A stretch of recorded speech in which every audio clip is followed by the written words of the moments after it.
کھوٹے سکے 11 ستمبر کے سانحے پر بننے والی ایک بین الاقوامی شہرت یافتہ documentary loose change second edition کا اردو ترجمہ ہے۔ اس ڈاکومنٹری میں دکھائی گئی تمام ریسرچ مواد کے حصول، اس میں پیش کیے جانے والے نقطہ نظر اور اس کے متن سے جیو کا کوئی تعلق نہیں۔ جیو ٹی وی اپنے ناظرین کی دلچسپی مد نظر رکھتے ہوئے اسے اردو زبان میں ڈب کر کے پیش کر رہا ہے۔ اس کے کسی بیان، دلیل یا اخذ کیے گئے نتیجے کی ذمہ داری جیو چینل پر عائد نہیں ہوتی۔ امریکہ میں اظہار رائے کی مکمل آزادی ہے۔ ہر شخص کو امریکی حکومت یا عوام کے کسی بھی نقطہ نظر سے اختلاف کرنے کا پورا حق حاصل ہے۔ اس کا واضح ثبوت زیر نظر ڈاکیومنٹری ہے، جس میں ریسرچ اور واقعاتی شواہد کو بنیاد بناتے ہوئے 9/11 کے معاملے پر امریکی حکومت اور عوام کے مقبول عام نقطہ نظر سے کھل کر اختلاف کیا گیا ہے۔ چند امریکیوں کی جانب سے 9/11 کے پس پردہ حقائق کو منظر عام پر لانے کا یہ جذبہ بھی قابل تحسین ہے، اور امریکہ میں موجود اظہار رائے کی وہ آزادی بھی جو انسانیت کو فلاح کی منزل تک پہنچانے کا راستہ ہے۔ کھوٹے سکے میں پہلی بار منظر عام پر لائے جانے والے حقائق نہایت ڈرامائی اور سنسنی خیز ہیں۔ کم حوصلہ افراد، خصوصاً دل کے مریضوں سے گزارش ہے کہ اپنی ذمہ داری پر ڈاکیومنٹری دیکھیں، اور بچوں کے لیے ہدایت ہے کہ وہ اپنے والدین یا کسی بڑے کے ساتھ بیٹھ کر ان کی رہنمائی میں اسے ملاحظہ کریں۔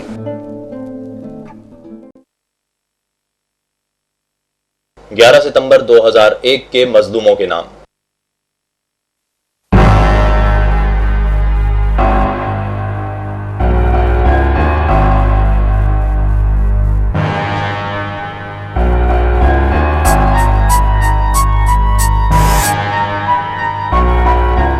میرے خیال میں کوئی بھی اس بات کا اندازہ تک نہیں لگا سکتا تھا کہ وہ لوگ ایک جہاز کو لے جا کر ورلڈ ٹریڈ سینٹر سے ٹکرا دیں گے۔ National security adviser Condoleezza Rice. کئی بار خطرے سے آگاہ کیا جا چکا تھا۔ سیکرٹری دفاع ڈونلڈ رمسفیلڈ۔ کبھی خطرے سے آگاہ نہیں کیا گیا۔ پریس سیکرٹری ایری فلیشر۔ میں اور حکومت امریکی عوام کی توقعات پر پورے نہیں اترے۔ مشیر وائٹ ہاؤس رچرڈ کلارک۔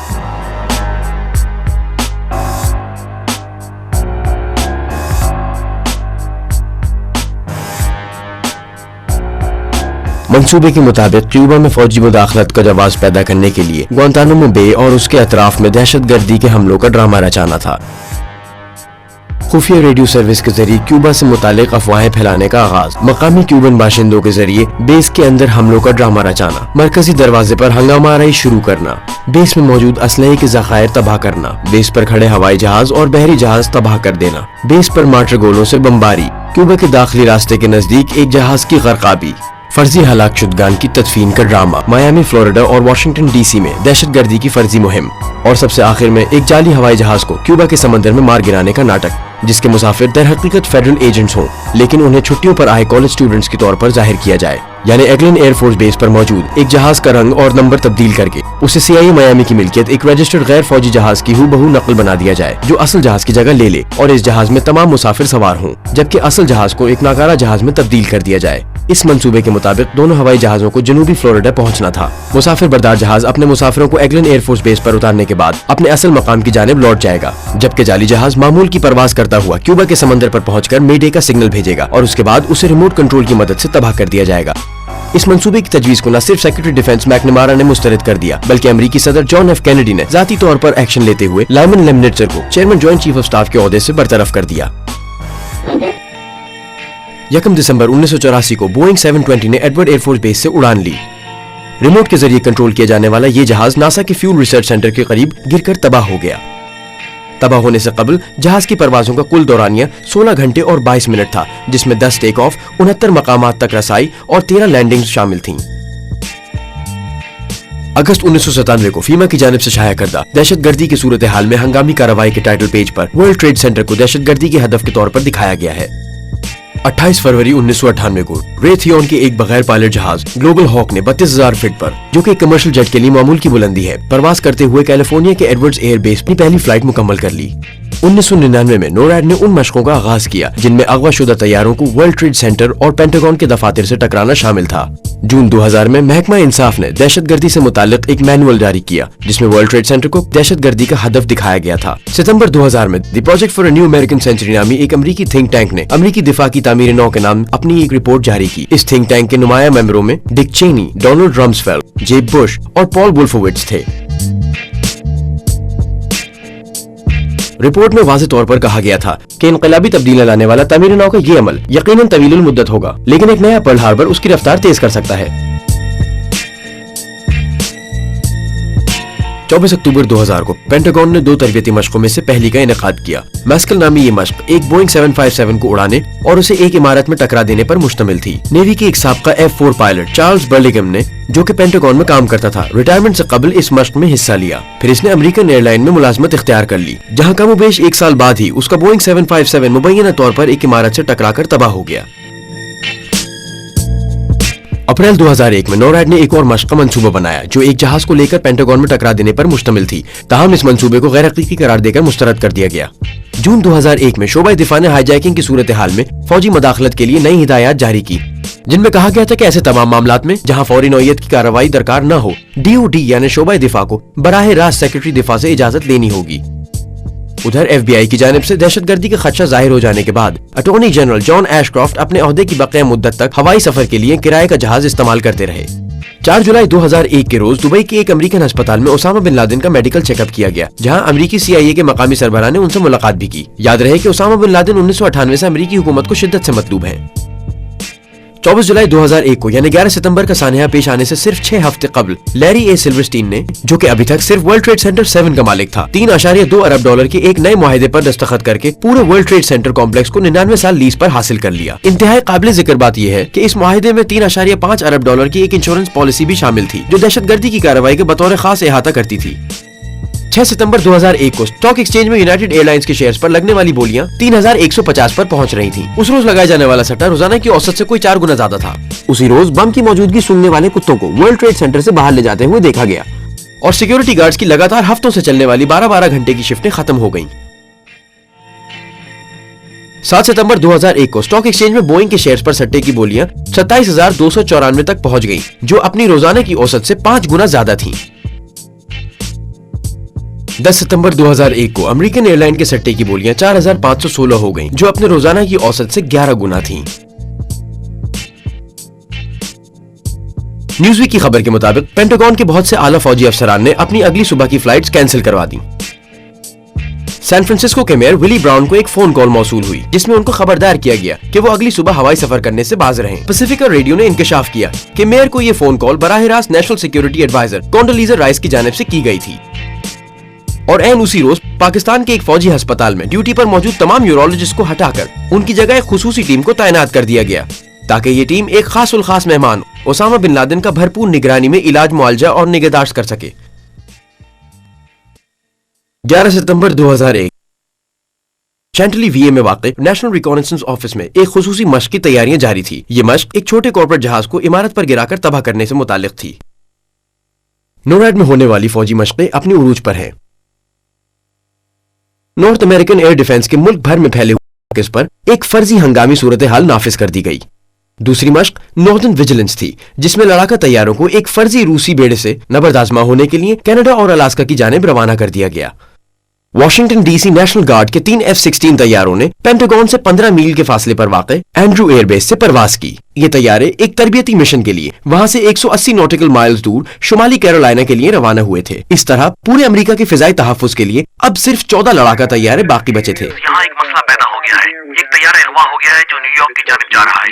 इस मसले से निपटने के लिए हमें आप लोगों की अशद जरूरत है। हम चाहते हैं कि फौरी तौर पे हमारी मदद के लिए F-16 तैयारी भेजी जाए। क्या कोई मशक हो रही है? नहीं, ये कोई मशक नहीं है। मेरे जहन में पहला सवाल ये आता है कि सितंबर के हमलों को अमेरिकी टीवी और प्रेस ने जिस अंदाज से पेश किया, आम लोगों का इस बारे में क्या ख्याल है? देखें क्या जवाब मिलता है। एक सवालिया निशान के अलावा कोई जवाब नहीं। अब ये देखें, इस वक्त आप यकीनन एक बेहद परेशान कुन मंजर देख रहे हैं। ये वर्ल्ड ट्रेड सेंटर है और गैर मुसद्दिका इत्तलात के मुताबिक आज सुबह एक जहाज वर्ल्ड ट्रेड सेंटर के एक टावर से टकरा चुका है। मजमूई तौर पर पूरे अमरीकी मीडिया को डरा धमकाकर हुबुल वतनी के इस मुजाहरे पर मजबूर किया गया। आप जानते हैं अमेरिका में आम रिवायत बन चुकी है कि अगर आप सदर मुमलिकत के खिलाफ बात करें तो आपको वतन दुश्मन बल्कि दहशतगर्द तक समझा जा सकता है। यानी मिस्टर थॉमसन, इख्तिलाफ करने वालों के लिए यहाँ कोई जगह नहीं है? जगह सबके लिए है, मगर मसला यह है कि बेशतर लोग रिस्क लेने पर तैयार नहीं होते। हमें कुछ अंदाजा नहीं कि ये आग थी या कोई तैयारा टकराया था, और कुछ लोग तो ये भी कहते हैं कि उन्होंने एक मिसाइल देखा। इस पर दायरे की शक्ल का एक नीला निशान था, जैसे किसी कंपनी का होता है। जहाज के सामने वाले हिस्से पर ये कहीं से भी एक कमर्शियल जहाज नहीं लगता था, क्योंकि मैंने इसके अतराफ में कोई खिड़की ही नहीं देखी। बिल्कुल, मैंने इसके अतराफ में कोई खिड़की नहीं देखी। ये वैसी पैसेंजर फ्लाइट नहीं थी जैसी एयरपोर्ट पर होती है। ये ऐसा जहाज था जिसके अगले हिस्से पर नीले रंग का निशान था, इसलिए इस इलाके से इसका कोई ताल्लुक नहीं लगता था। यहाँ तो भेड़ चाल है, जो कहा गया सब ने मान लिया, क्योंकि अगर किसी ने इख्तलाफ किया तो लोग उसे अमेरिका मुखालिफ ठहरा देंगे, यानी एक मुश्तबा शख्स। हम वर्ल्ड ट्रेड सेंटर के इससे ज्यादा करीब नहीं जा सकते। आप देख सकते हैं कि फायरमैन, पुलिस अफसरान और FBI वाले सब यहाँ जमा हैं। यहाँ से दोनों टावर भी नजर आ रहे हैं। ओह, इमारत का मलबा हम पर बरसने लगा है, हमें फौरन यहाँ से निकल जाना चाहिए।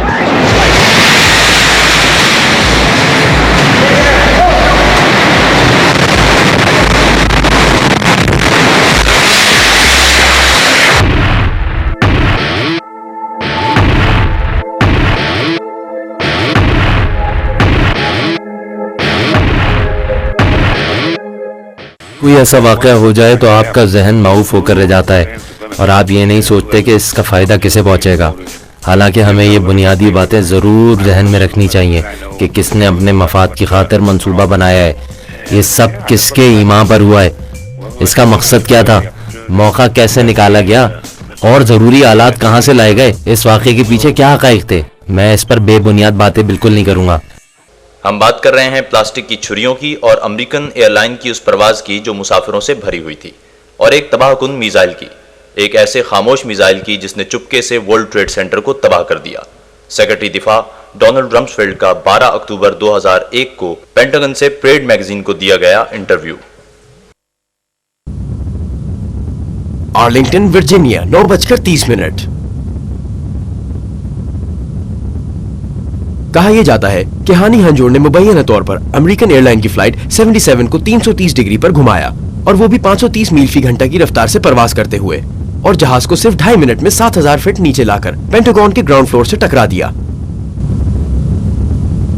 जो रफ्तार बताई गई है, फ्लाइट 77 के लिए इतनी तेज रफ्तारी से परवाज करना मुमकिन नहीं लगता, क्योंकि उसके लिए हाई स्पीड स्टॉल में जाना पड़ता है। जहाज इतनी रफ्तार पकड़ ही नहीं सकता जब आप जमीन के इतने करीब ऐसे करतब दिखाने लगे।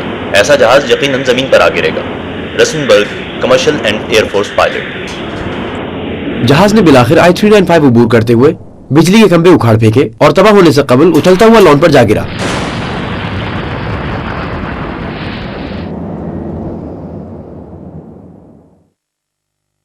अब हानि हंजूर से मिलना जरूरी हो गया है। इस वाक़े से एक माह कबल हंजूर एक छोटा जहाज किराए पर लेने के लिए MD बावी के फ्रीवे एयरपोर्ट पर आया।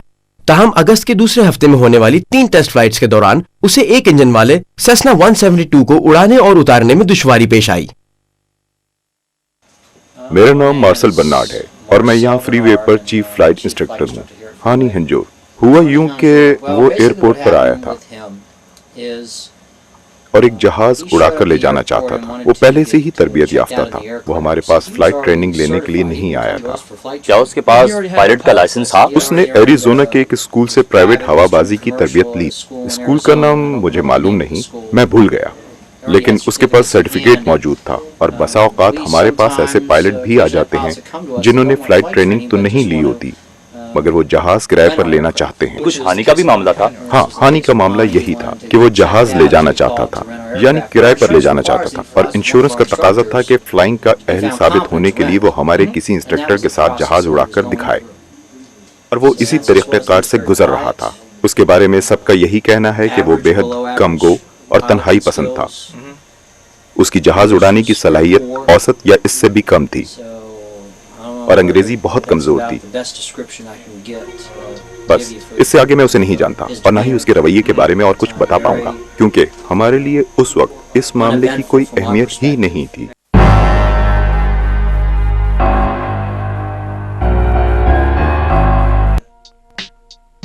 जो भी हो, निगरानी करने वाला डैलस इंटरनेशनल एयरपोर्ट का एयर ट्रैफिक कंट्रोल का अमला उसे एक फौजी जहाज समझ रहा था।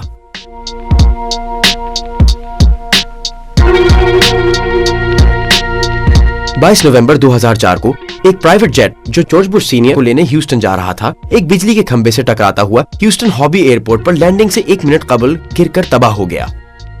उसके पर टूटकर अलहदा हो गए और मलबा तकरीबन 100 गज तक बिखर गया। जबकि उधर बिजली के 5 खंबे उखाड़ फेंकने वाले जहाज फ्लाइट 77 के ना तो पर तबाह हुए और ना ही वो खंबे, बल्कि खंबे तो यूं लगते थे जैसे खुद ब खुद जमीन से उखड़ गए हों। तीसरा, आप इन तस्वीर पर एक नजर डालेंगे तो आपको खुद मालूम हो जाएगा कि पेंटागन से जो चीज जा टकराई थी वो लॉन पर नहीं गिरी। अगर फ्लाइट 77 क्रैश लैंडिंग करके फिसलती हुई पेंटागन में जा घुसी होती तो ये मंजर कुछ यूं होता, लेकिन इसके बरक्स ये मंजर कुछ यूं है कि जिसमें लॉन पर एक खराश तक दिखाई नहीं देती। चौथा, ऐसा क्यों है कि फ्लाइट 77 के आसार तक नहीं मिले? हो सकता है ऐसे ही हुआ, मगर बगौर जायजे के बावजूद पेंटागन तो क्या इसके कुर्बो जवार में भी किसी भी जहाज के गिरकर तबाह होने के शवाहिद नहीं मिले। जो कुछ सामने है वो एक इमारत का कुछ तबाहशुदा हिस्सा है। जैसा कि मैंने बताया कि वहां पर मलबे के छोटे टुकड़े थे जिन्हें आप बाआसानी हाथ में उठा सकें। ना तो दुम का कोई लंबा टुकड़ा है, ना परों के टुकड़े और ना ही पेट्रोल की टंकियों की बाकियात। यहाँ तक कि दूर दूर तक एक टुकड़ा भी ऐसा नहीं जिसकी बिना पर आप कह सकें कि पेंटागन पर पूरा एक जहाज गिरकर तबाह हुआ है। हुकूमती वजाहत के मुताबिक जेट फ्यूल की बेपनाह हिद्दत ने पूरे जहाज को भस्म करके रख दिया। बिल्कुल, इन तस्वीर में तो ऐसा ही दिखाई देता है कि पूरा का पूरा बोइंग 757 बुखारात बनकर उड़ गया। लेकिन अगर आग इतनी जबरदस्त थी कि जंबो जेट तक जलकर भस्म हो गया, तो तफ्तीशी टीम ने पेंटागन से मिलने वाली 189 में से 184 नाशें कैसे शनाख्त कर ली? याद रहे कि जिस arm forces DNA identification laboratory को शनाख्त की जिम्मेदारी सौंपी गई थी, शैंक्सविल से मिलने वाली नाशों की शनाख्त भी उसी की सुपुर्द थी। इस पर बाद में बात करते हैं। तो बोइंग 757 किस चीज का बना होता है, ये जानने के लिए मैंने बोइंग कंपनी फोन किया, लेकिन ऑपरेटर ने मुझे बताया कि 11 सितंबर के हमलों की वजह से बोइंग की इंतजामिया ने जहाज की साख्त से मुताल्लिक किसी भी किस्म की मालूमात देने से मना कर दिया है। मगर हम इतना तो जानते हैं कि बोइंग 757 में स्टील और टाइटेनियम भर्त के बने हुए 2 प्रैट एंड विटनी इंजन होते हैं, जिनका कतर 9 फीट, लंबाई 12 फीट और वजन 6 टन होता है। टाइटेनियम 1688 डिग्री सेल्सियस पर पिघलती है। जेट फ्यूल यानी केरोसिन एक हाइड्रोकार्बन है। जलने के बाद इसका दर्जा हरारत 40 मिनट तक 1120 डिग्री सेल्सियस रह सकता है, बशर्ते के ईंधन में कमी वाक़ई ना हो। टकराव के वक्त जेट फ्यूल यकीनन फौरन जल गया होगा, चुनाचे साइंसी तौर पर यह कतई मुमकिन नहीं कि 12 टन वजनी स्टील और टाइटेनियम को केरोसिन भस्म कर दे। इसीलिए पेंटागन पर गिरने वाले तैयारे के दोनों इंजन किसी न किसी हालत में मिलने चाहिए थे। इसके बजाय इस इमारत से सिर्फ एक टर्बोजेट इंजन मिला, जिसका कतर कोई 3 फीट था। एएफपी की जानिब से यह तस्वीर शाया किए जाने के बाद लोगों ने अपने तौर पर समझ लिया कि यह टरबाइन इजाफी पावर यूनिट एपीयू का एक टुकड़ा है, जो कि 757 की दुम के हिस्से में नस्ब होता है। क्रिस बोलिन ने बोइंग 757 के एपीयू तैयार करने वाले हनीवेल से फीनिक्स एरिजोना में राब्ता किया, जहां से एक माहिर ने राजदारी की शर्त पर बताया कि यह एपीयू का हिस्सा किसी सूरत भी नहीं हो सकता। फिर बोलिन ने रोल्स रॉयस और प्रैट एंड विटनी से राब्ता किया। ये दोनों कंपनियां बोइंग 757 के इंजन तैयार करती हैं। प्रैट एंड विटनी ने बोलिन को रोल्स रॉयस भेज दिया, जहां रोल्स रॉयस के तर्जुमान जॉन डब्ल्यू ब्राउन ने बोलिन को बताया कि उसने रोल्स रॉयस के किसी इंजन में आज तक ऐसा कोई हिस्सा नहीं देखा। पैटमॉस नैनो टेक्नोलॉजीज एलएलसी और आईनेट सिक्योरिटी सिस्टम के सदर और चीफ एग्जीक्यूटिव ऑफिसर कार्ल शोर्ज ने अपने एक आर्टिकल में यकीन से लिखा है कि यह टुकड़ा दरअसल अमेरिकन एयरफोर्स के लड़ाका तैयारे A3 स्काई वॉरियर का JT-8D टर्बोजेट इंजन है। फीमा की तस्वीर में नजर आने वाला टुकड़ा एक फ्रंट शाफ्ट और उसके अतराफ के हिस्सों पर मुश्तमिल है। जेट इंजन में सिर्फ एक दरमियानी शाफ्ट होता है, जो मुतवाजिन भी होता है और अगली और पिछली जानिब से सील बंद भी। इस तस्वीर में अगली सील और रोटर हब के पर गायब हैं। ये पर किसी भी ऐसे टकराव के नतीजे में बाआसानी टूट सकते हैं, जैसा कि पेंटागन में हुआ। अमेरिकी एयरफोर्स के पास अब चंद एक A3 जहाज काबिल इस्तेमाल रह गए हैं। ये जहाज कैलिफोर्निया में वैन नाइस के मुकाम पर वाक़ ह्यूज एयरक्राफ्ट में जमा है, जो कि अब रेथियन के नाम से जाना जाता है। तो अगर ये टुकड़ा A3 का है तो यहां कैसे आया, और फ्लाइट 77 यानी बोइंग 757 के इंजन कहां गए? मलबे से मिलने वाली दूसरी काबिल शनाख्त शय पेट्रोल की टंकी का एक टुकड़ा था। बाज अफराद का दावा है कि ये इस बात का सबूत है कि पेंटागन से बोइंग 757 ही टकराया था, लेकिन ये टुकड़ा तो अमेरिकन एयरलाइंस के किसी भी जहाज का हो सकता था। और फिर 530 मील फी घंटा की तेज तरीन रफ्तार के बावजूद ये टुकड़ा रगड़ या धमाके से लगने वाली आग के किसी भी निशान से क्यों कर महफूज रहा। मलबे से हासिल होने वाली तीसरी चीज एक डिफ्यूजर केस का टुकड़ा है। आइए 757 के डिफ्यूजर केस का जरा करीब से जायजा लें। इसके सुराखों के इर्द गिर्द बनी हुई तिकोनी धारें आप देख रहे हैं, लेकिन पेंटागन से मिलने वाली डिफ्यूजर केस में ऐसी कोई चीज मौजूद नहीं है। मलबे की बाक़ियात इतनी हल्की फुल्की थीं कि बआसानी हाथ में उठाई जा सकती थीं। तो फिर पेंटागन के मुलाजमीन को वो बड़ा सा डब्बा कहां से मिला जिसे वो एक नीले जाल में लपेट कर ले जाते हुए देखे गए? ये कैसी पहेली है? अगर फ्लाइट 77 भाप बनकर उड़ गई तो हवाई की तारीख में ये अपनी नौयत का पहला वाकया है। मिसाल के तौर पर 15 अगस्त 2005 एथेंस यूनान की तरफ जाने वाली हेलियोस एयरवेज की फ्लाइट 522 जो एक बोइंग 737 था, पूरी रफ्तार से परवाज करते हुए एक पहाड़ी से टकराकर तबाह हो गया और इसमें सवार तमाम 121 मुसाफिर हलाक हो गए। आग, दुम का हिस्सा, ब्लैक बॉक्सेस, इंजन, कॉकपिट, इंसानी जिस्म, आप समझ रहे हैं ना? पांचवा, बोइंग 757 गिरने से पेंटागन में होने वाली तबाही ऐसे ही दीगर वाकयात से मुख्तलिफ क्यों है?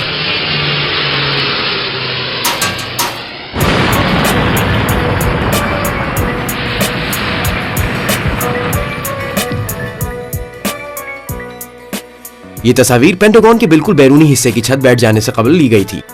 बैरूनी दीवार को पहुंचने वाला नुकसान सिर्फ एक सुराख है जो 16 फीट से ज्यादा चौड़ा नहीं,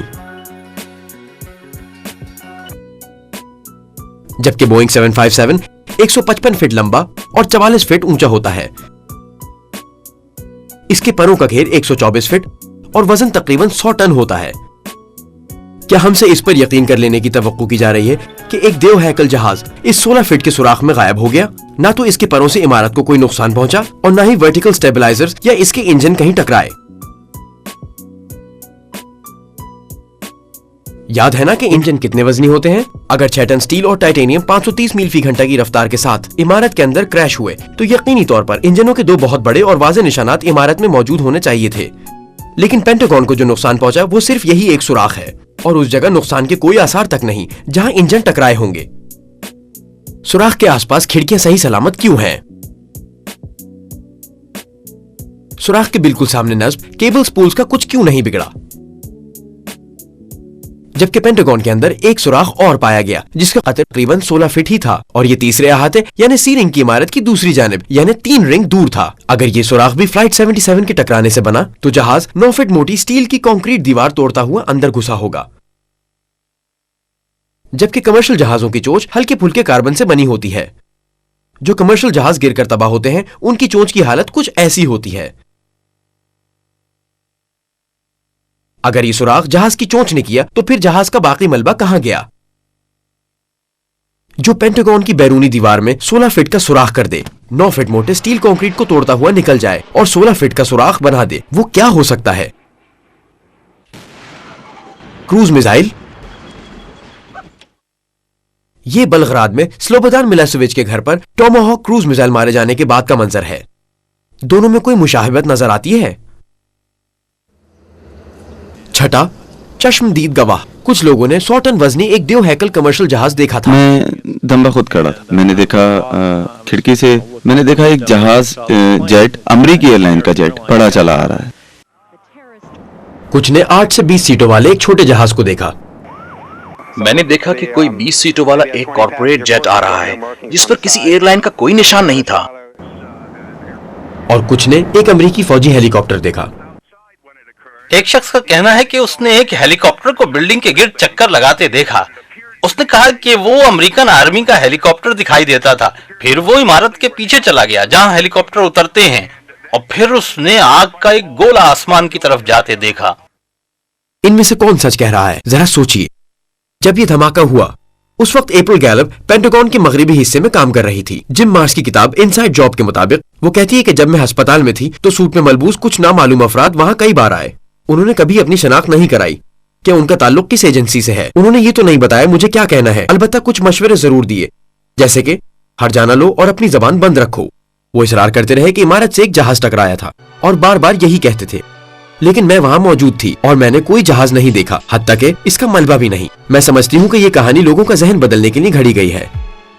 اگر پینٹاگون سے ٹکرانے والی چیز بوئنگ 757 نہیں تھی تو پھر وہ کیا تھا؟ عمارت کے اندر اور باہر موجود تمام عینی شاہدین بتاتے ہیں کہ وہ ایک زبردست جھٹکے سے زمین پر گر گئے۔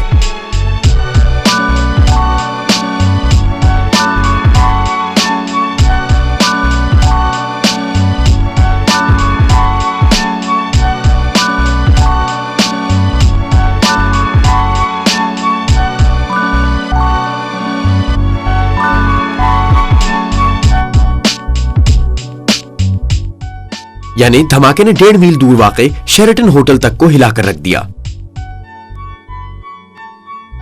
پینٹاگون کے فوجی کارکنان نے زور دے کر کہا کہ انہوں نے کارڈائٹ کی مخصوص بو محسوس کی تھی۔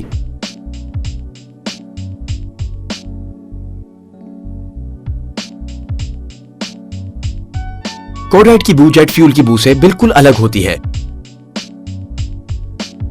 کارڈائٹ اسلحے میں استعمال ہونے والا ایک مرکب ہے جو نائٹروگونیڈین، نائٹروگلیسرین اور نائٹروسیلولوز پر مشتمل ہے۔ یہ دھیرے دھیرے سلگتا ہے، معمولی دھواں خارج کرتا ہے، دھماکہ بالکل نہیں ہوتا، لیکن یہ پھٹتا بڑی شدت سے ہے۔ عینی شاہدین نے ایک چاندی سی چمک کے بارے میں بتایا، جبکہ طیاروں میں بھرے جیٹ فیول کے جلنے پر چاندی سی چمک نہیں بلکہ چمکتے ہوئے زرد شعلے بلند ہوتے ہیں۔ غور سے دیکھیں، ایک ایئر شو کے دوران ایک کورین بمبار طیارہ کریش ہوتا ہے، بھرپور حدت رکھنے والا آگ کا بڑا سا گولا، نہ کوئی چاندی سی چمک اور نہ دھماکے کی لہریں۔ اور ادھر پینٹاگون میں ایک ہلکی سی چاندی جیسی چمک جس نے قرب و جوار کی عمارتوں کو ہلا کر رکھ دیا۔ یہ جو کچھ بھی تھا، ہو سکتا ہے اس کا تعلق ان 2 جہازوں سے ہو جو کریش کے بعد فضا میں نظر آئے۔ ایک کو تو متفقہ طور پر مال بردار C-130 کی حیثیت سے شناخت کر لیا گیا۔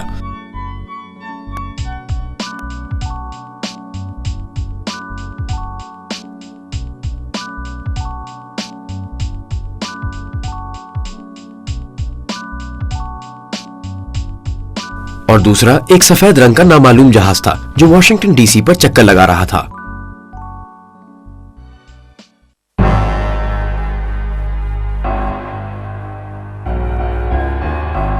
میں وائٹ ہاؤس کے بالکل سامنے تقریباً 200 گز کے فاصلے پر کھڑا تھا۔ کوئی 10 منٹ پہلے وائٹ ہاؤس پر ایک سفید جیٹ چکر لگا رہا تھا۔ عموماً اس علاقے میں کوئی ہوائی جہاز نظر نہیں آتا کیونکہ یہ ممنوعہ فضائی علاقہ ہے۔ اس کا تو کوئی امکان ہی نہیں ہے کہ وہ جیٹ وہاں کسی خطرناک ارادے سے منڈلا رہا ہو، مگر پھر بھی سیکرٹ سروس اس جہاز کی وجہ سے خاصی پریشان تھی۔ اب وہ جا چکا ہے، بس ہم یہی کچھ بتا سکتے ہیں۔ 9:25 پر FFA کے سربراہ جین گاروی نے ملکی حدود میں ہر طرح کی پروازوں پر تا حکم ثانی پابندی لگا دی، جس میں زمین پر موجود کسی جہاز کو اڑنے کی اجازت نہیں تھی اور فضا میں موجود تمام جہازوں کو فوراً اترنے کا حکم دیا گیا۔ جب تمام جہازوں کو زمین پر اتار لیا گیا تھا تو وہ 2 جہاز کیسے پرواز کرتے رہے؟ اور آخری بات یہ کہ لوگ اس بات پر کیوں اصرار کر رہے تھے کہ پینٹاگون میں دوسرا دھماکہ بھی ہوا ہے۔ میں کانگریس کی عمارت کے سامنے کھڑا ہوں جسے خالی کرا لیا گیا ہے، اور وہاں پیچھے کی طرف جو سپریم کورٹ کا علاقہ ہے اس طرف سے ایک دبی دبی سی گونج کی آواز سنائی دی، جیسے کوئی دھماکہ ہوا ہو۔ پینٹاگون میں ہونے والے دوسرے دھماکے سے متعلق بہت سی غیر مصدقہ اطلاعات مل رہی ہیں، ہم نے ان کی تصدیق نہیں کی ہے۔ ہم دیگر انٹیلیجنس ذرائع۔ یہ آگ کا گولا آخر آیا کہاں سے؟ 7واں، ایک گیس اسٹیشن، شیرٹن ہوٹل اور ورجینیا کی شعبہ ٹرانسپورٹ کی نگرانی کرنے والے کیمروں نے اس منظر کو محفوظ کر لیا تھا۔ FBI والے چند منٹوں کے اندر ہی ان ٹیپوں کو لینے کے لیے پہنچ گئے اور ساتھ ہی وہاں کی ملازمین کو تنبیہ کر گئے کہ جو کچھ انہوں نے دیکھا اس کا ذکر کسی سے نہ کریں۔ اس ویڈیو ٹیپ کو منظر عام پر لانے کی ہر کوشش ناکام بنا دی گئی۔ اگر حکومت یہ بات ثابت کرنا چاہتی ہے کہ پینٹاگون سے فلائٹ 77 ٹکرائی تو اس تنازع کو ختم کرنے کے لیے حکومت کو کم از کم ایک ٹیپ ضرور ریلیز کرنی چاہیے تھی۔ اس کے بجائے ہیلی پورٹ کے سامنے سے لی گئی فلم کے صرف 5 فریم جاری کیے گئے اور ان میں 757 کا نام و نشان تک نہیں۔ اب ایک اور اہم سوال، 11 ستمبر سے 4 دن قبل سیٹلائٹ سے لی گئی تصویروں میں پینٹاگون کے لان میں ایک جگہ سفید رنگ سے لگایا گیا نشان کیوں دکھائی دے رہا ہے؟ کیا یہ عین اس جگہ کی درست نشاندہی نہیں تھی جہاں ٹھیک 4 دن بعد پینٹاگون کو نشانہ بننا تھا؟ کیا یہ محض اتفاق تھا کہ پینٹاگون کا صرف وہی حصہ دھماکے کی زد میں آیا جس کو کچھ عرصہ قبل ایسا ہی کوئی دھماکہ برداشت کرنے کے قابل بنا دیا گیا تھا؟ اور بلڈنگ کے دوسرے جانب اپنے آفس میں بیٹھے ڈونلڈ رمسفیلڈ بالکل محفوظ کیسے رہے؟ اگر حکومت کا دامن بے داغ ہے تو وہ کچھ سوالوں کے جواب دینے یا چند ویڈیو ٹیپ جاری کرنے سے کیوں کترا رہی ہے؟ ہر طرف دھماکے ہو رہے تھے، میں پورے وثوق سے کہہ سکتی ہوں کہ وہاں 3 بم نصب کیے گئے تھے اور کہیں کوئی بیٹھا ہوا کنٹرول پینل کے بٹن دبا رہا تھا. ایک دھماکہ ہوا، پھر ایک اور. سمجھ نہیں آتا تھا کہ میں کدھر کو بھاگوں.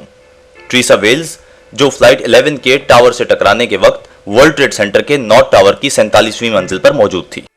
9:59 new York city, new York. South tower زمین بوس ہوتا ہے. ورلڈ ٹریڈ سینٹر کے ساؤتھ ٹاور کو زمین بوس ہونے میں 10 سیکنڈ بھی نہ لگے. 29 منٹ بعد نارتھ ٹاور بھی اسی طرح گرا اور اسے صرف 10 سیکنڈ لگے. پھر ورلڈ ٹریڈ سینٹر 7 بھی منہ کے بل گر گیا. بعد ازاں اسی شام 5:20 پر ورلڈ ٹریڈ سینٹر 7 کے 47 منزلہ آفس بلڈنگ جو کہ نارتھ ٹاور سے 300 فٹ کے فاصلے پر تھی اچانک ڈھیر ہو جاتی ہے. اس عمارت میں جن اہم اداروں کے دفاتر واقع ہیں ان میں امریکی CIA، محکمہ دفاع، IRS، سیکرٹ سروس اور روڈی گالیانی کا ایمرجنسی بنکر شامل تھا. انشورنس کمپنی اسٹریٹاسک اسے متعدد وال اسٹریٹ کیسوں کی 3 سے 4 ہزار فائلیں سٹور کرنے کے لیے بھی استعمال کر رہی تھی. بلڈنگ 7 کے اطراف کی تمام عمارتیں اپنی جگہ جوں کی توں کھڑی رہیں، لیکن WTC 7 کی 47 منزلیں ایک ایک کر صرف 6 سیکنڈ میں اوپر تلے ڈھیر ہوتی چلی گئیں. سرکاری وضاحت کے مطابق ٹوئن ٹاور کا ملبہ گرنے سے ورلڈ ٹریڈ سینٹر میں آگ لگ گئی، جس سے عمارت میں موجود ایندھن کی ٹنکیاں پھٹیں اور وہ تباہ ہو گئی. اگر یہ سچ ہے تو یہ آگ سے تباہ ہونے والی تاریخ کی تیسری بلڈنگ ہوگی، کیونکہ پہلی 2 ٹوئن ٹاورز ہیں. 28 جولائی 1945 کو ایک B-52 بمبار طیارہ دھند میں اپنا راستہ کھو کر امپائر اسٹیٹ بلڈنگ کی 79ویں منزل سے ٹکرا گیا. حادثے میں 14 افراد ہلاک ہوئے، $1 ملین کا نقصان ہوا، لیکن امپائر اسٹیٹ بلڈنگ آج تک سلامت ہے. 14 فروری 1975 کو نارتھ ٹاور کی 9ویں اور 14ویں منزل کے درمیان بھیانک آگ بھڑک اٹھی.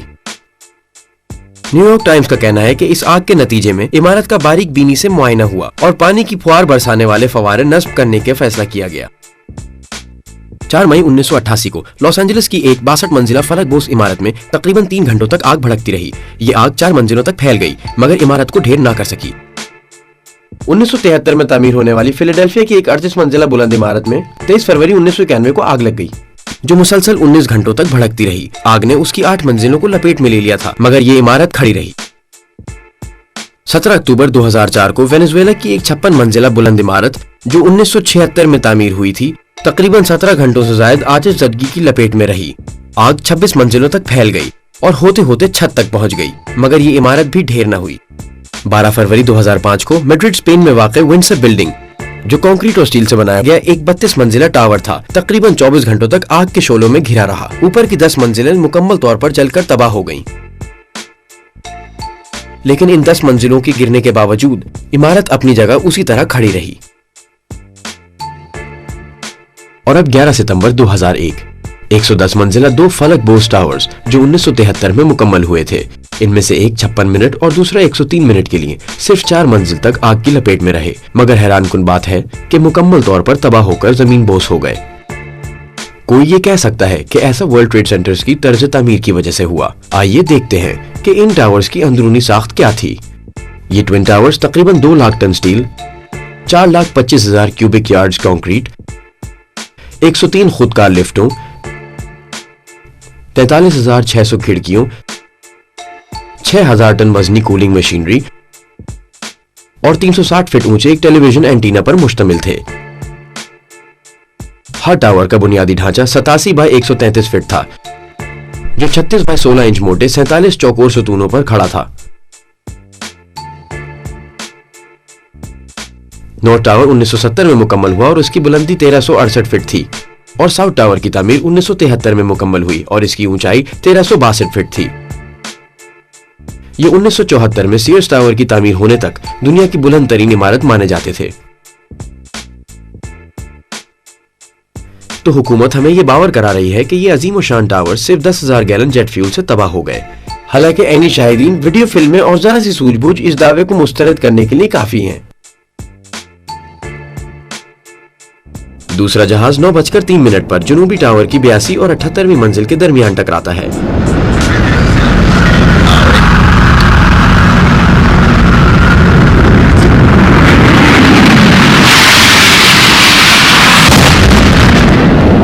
टावर के जनूब मशरकी किनारे से टकराने के नतीजे में इसका ज्यादातर ईंधन आग के एक धमाका खेज गोले की सूरत में बाहर ही जल जाता है। इसके बावजूद कि नॉर्थ टावर पहले हिट हुआ और 18 मिनट से आग की लपेट में भी था, पहले साउथ टावर गिरा।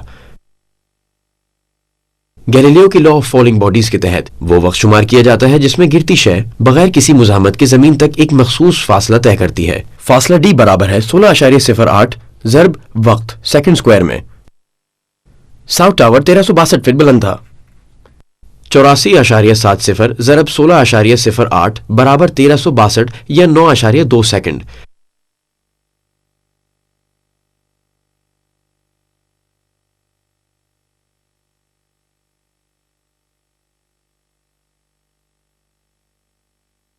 यानी ट्विन टावर्स बिला रोक टोक गिरते हुए जमीन बोस हो गए।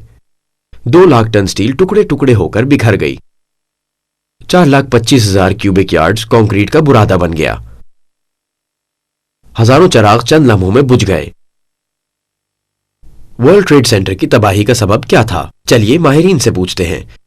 न्यू मैक्सिको में माइनिंग एंड टेक्नोलॉजी के इदारे में रिसर्च और तकनीक के वाइस प्रेसिडेंट वॉन रोमेरो कहते हैं, मेरी राय की बुनियाद वो वीडियो टेप्स हैं जब जहाज टावर से टकराए तो इमारत में कोई धमाका खेज मवाद मौजूद था जिसके फटने की वजह से इमारत तबाह हो गई। जमीबोस होने का अमल इतने करीने से हुआ ये कहीं से भी जहाजों के टकराने का नतीजा नहीं दिखाई देता। लेकिन 10 दिन बाद उनकी राय ये थी यकीनन आग ही की वजह से इमारत जमीबोस हुई।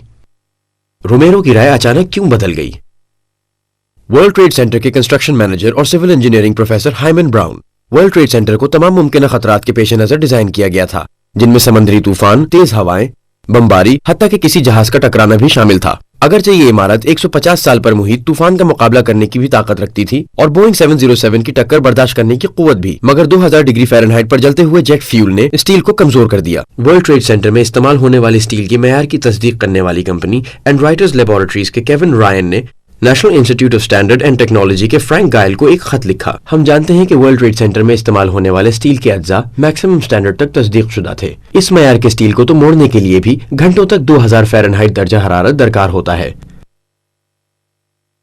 और हम यह भी तस्दीक करते हैं कि ऐसा स्टील जो फायर प्रूफ ना भी हो वो भी उस वक्त तक नहीं पिघल सकता जब तक कि दर्जा हरारत 3000 डिग्री फ़ारेनहाइट तक ना पहुंच जाए। आखिर डॉक्टर ब्राउन इतनी फजूल बात कैसे कह सकते हैं कि ट्विन टावर्स में इस्तेमाल होने वाले निहायत आला किस्म का स्टील सिर्फ 2000 फ़ारेनहाइट पर पिघल गया? इस कहानी में दम नहीं। इस बात से कोई इख्तलाफ नहीं कर सकेगा कि कम अज कम जेट फ्यूल की आग या किसी और किस्म की आग ने इस स्टील को हरगिज नहीं पिघलाया। रायन का बयान इन नाम नेहाद माहिरीन के बयानात की खुली नफी कर रहा है जो ये दावा कर रहे हैं कि टावर्स में लगी 2000 डिग्री फ़ारेनहाइट की भड़कती आग ही उसकी तबाही का सबब बनी। खत लिखने के कुछ दिन बाद केविन रायन को नौकरी से निकाल दिया गया। माहिरीन भी एक दूसरे से मुत्तफिक नहीं, तो फिर ट्विन टावर्स और वर्ल्ड ट्रेड सेंटर 7 की तबाही का असल वजह क्या हो सकती है?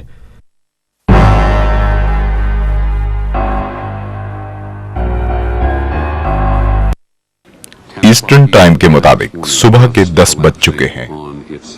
हमें कोई अंदाजा नहीं कि इसकी वजह क्या थी। जहाज से हिट होने वाला दूसरा टावर अभी अभी पूरा का पूरा गिरा है। किसी पुरानी इमारत को बारूद से गिराए जाने वाले तरीकेकार की तरह लग रहा था। आपने कभी इस तरह कोई बिल्डिंग गिराई जाती देखी है? पूरी की पूरी बिल्डिंग खड़े खड़े अपनी जगह बैठ जाती है। अगर आप किसी ऐसे शख्स से पूछें जिसने इस तरह किसी इमारत को बाकायदा गिराए जाते देखा हो तो वो आपको बताएगा कि इस काम के लिए इमारत की बुनियादों के नीचे जाना पड़ता है। हमने एक और धमाका सुना। मेरा ख्याल है कि ये नीचे किसी मंजिल में हुआ था जहां पहले भी एक धमाका हुआ था, यानी अब 2 धमाके हो चुके थे। पहले के 18 मिनट बाद दूसरा, और ये दोनों धमाके एक ही इमारत में हुए थे। जो फेडरल एजेंसियां वहां मौजूद थी उन्हें इस बात का यकीन था कि जहाजों के टकराने के साथ साथ किसी किस्म की कोई धमाका खेज डिवाइस भी वहां मौजूद थी। एनबीसी के पैट डॉसन वहां मौजूद थे जब ये वाकया हुआ। चंद ही मिनट पहले मैं न्यूयॉर्क सिटी के fire safety chief Albert tray से बात कर रहा था। उन्होंने मजीद धमाका खेज मवाद की मौजूदगी का खदशा जाहिर किया था जो दुरुस्त साबित हुआ और एक और बम फटा। उन्होंने हर मुमकिन तेजी से अपने कारकुनों को बाहर निकालने की कोशिश की। उनका कहना था कि टावर में एक और धमाका भी हुआ था। उन्हें इत्तला मिली कि इमारत में और जगहों पर भी धमाका खेज मवाद मौजूद है जो वक्फे वक्फे से फट रहा है। कुछ लोगों का यह भी कहना है कि इन धमाकों के बाद एक बहुत बड़ा धमाका हुआ जिससे लिफ्ट उड़ गई। हर तरफ धुआं ही धुआं था। मलबे से एक शख्स को घसीटकर बाहर निकाला जिसकी खाल उधड़ चुकी थी। मैंने जैसे तैसे उसको एम्बुलेंस तक पहुंचाया। सीढ़ियों से नीचे 8वीं मंजिल की तरफ जाते हुए मैंने पिछली जानिब एक बड़ा धमाका सुना। हम बड़ी मुश्किल से सबवे की सुरंग के जरिए बाहर निकले। हमें बताओ आखिर वहाँ क्या हो रहा है? हमने अभी अभी वर्ल्ड ट्रेड सेंटर में धमाकों का एक नया सिलसिला देखा है। हम समझ गए कि वहाँ टावर 2 में भी एक धमाका हुआ है। इमारत हर तरफ धुआं और मलबा गिराती ऊपर से नीचे की तरफ बैठ रही थी। वर्ल्ड ट्रेड सेंटर में होने वाले इस तबाही और धमाकों के वक्त हम इससे तकरीबन 5 ब्लॉक दूर थे। क्या आपको इल्म है कि ये आवाज किसी बम की थी या किसी बिल्डिंग के गिरने की? जिस वक्त हमने धमाके की आवाज सुनी, आनन फानन तारीकी छा गई। हर चीज किरची किरची हो रही थी और मलबा गिरने से लोग जख्मी हो रहे थे। वो एक बहुत बड़ा धमाका था और चारों तरफ अंधेरा ही अंधेरा था। जैसा कि आप देख रहे हैं, यहाँ FBI वाले मौजूद हैं। इस वक्त वो इलाके को घेरे में लेकर तस्वीरें उतार रहे थे जब ये बड़ा धमाका हुआ। क्या उन्होंने दूसरे टावर का नाम लिया? हाँ, उन्होंने यही कहा था, दूसरा टावर गिरने वाला है। और रेडियो पर हिदायत दी जा रही थी कि लोग इस इलाके से निकल जाएं क्योंकि दूसरा टावर भी जमीन बोस हो रहा है। 10:30 बजे मैंने बिल्डिंग से बाहर निकलने की कोशिश की और जो ही मैं बाहर निकलने लगी मैंने दूसरा धमाका सुना। फिर एक गड़गड़ाहट के साथ धुआं, मलबा और गर्दो गुबार फैल गया। मैं अंदर की जानिब भागी। अंदर फानूस बुरी तरह झूल रहा था। फिर स्याह धुएं ने फजा को अपनी लपेट में ले लिया और फिर अगले 5 मिनट में हर तरफ गर्द और मिट्टी के सिवा कुछ न था। इस दौरान एक फायर मार्शल ने मुझसे कहा कि यहाँ से फौरन निकल जाओ क्योंकि तीसरा धमाका भी हुआ है और अब इस बिल्डिंग को गिरने से कोई नहीं रोक सकता। हमने बस यही देखा कि दूसरा टावर भी जो अभी तक खड़ा था, यानी टावर 1, वहाँ एक धमाका हुआ और टावर की चोटी से धुआं उठा और फिर जमीन पर ढेर हो गया। डेविड ली, आप क्या कहते हैं? जॉन, कुछ ही सेकंड पहले एक बहुत जोरदार धमाका हुआ और वर्ल्ड ट्रेड सेंटर का दूसरा टावर भी गिर चुका है। साउथ टावर से तकरीबन 2-2.5 ब्लॉक के फासले पर चर्च स्ट्रीट पर खड़े हुजूम में से एक एनी शाहिद ने बताया कि उसने बिल्डिंग के अंदर 10वीं और 15वीं मंजिल पर तेज चमक देखी है। ये चमक उसने 6 मरतबा देखी, जिसके साथ इमारत चटकने की आवाज भी थी। इसके बाद इमारत गिर गई। वर्ल्ड ट्रेड सेंटर के सामने 1 लिबर्टी प्लाजा की 36वीं मंजिल पर एक कारोबारी मीटिंग में मसरूफ पहले जहाज के टकराव को फिल्म बंद कर लिया था। इस फिल्म में टकराव के 9 सेकंड के बाद दूसरा धमाका साफ सुना जा सकता है।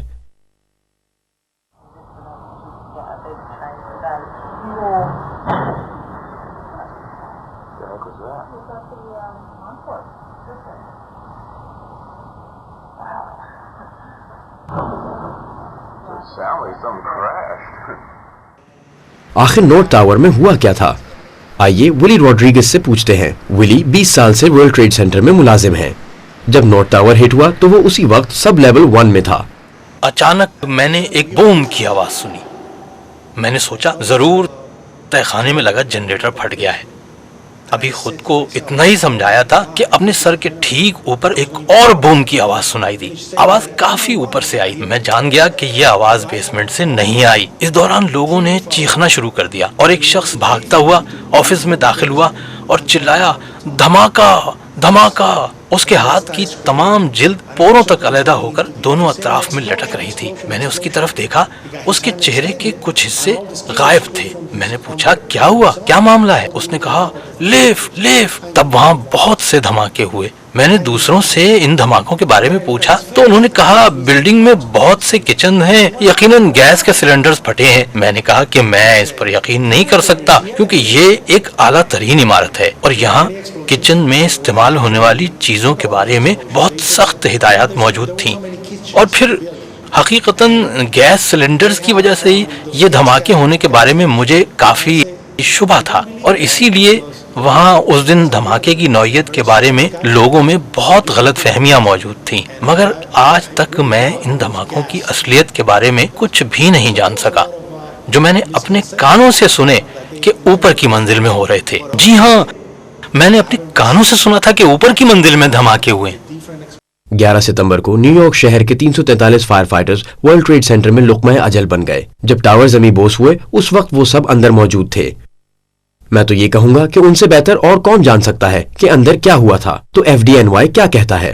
फायर फाइटर लुई कैचियोली ने पीपल वीकली को बताया कि वो लिफ्ट के जरिए फायर फाइटर्स को लेकर 24वीं मंजिल की तरफ जा रहा था ताकि वहां से लोगों को बाहर निकाला जा सके।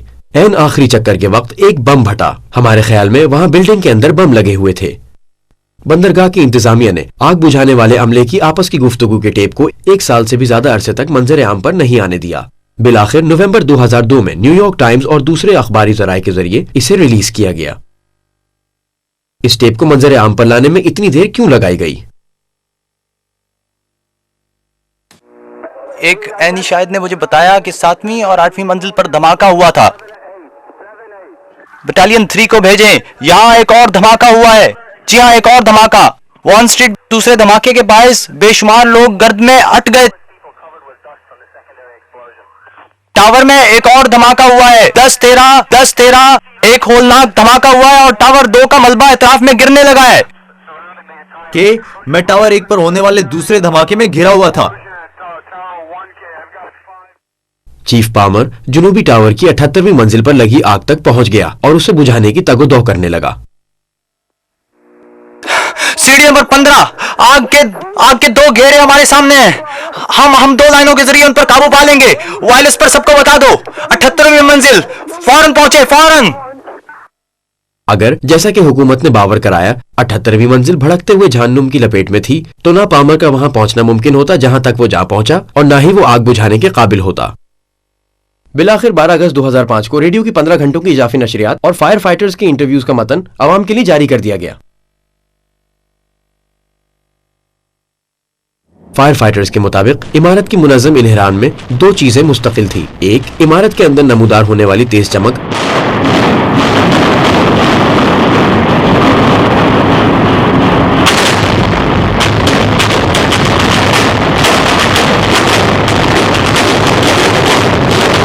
और दूसरी जमीन बोझ होने से कबल इमारत चटकने की आवाजें।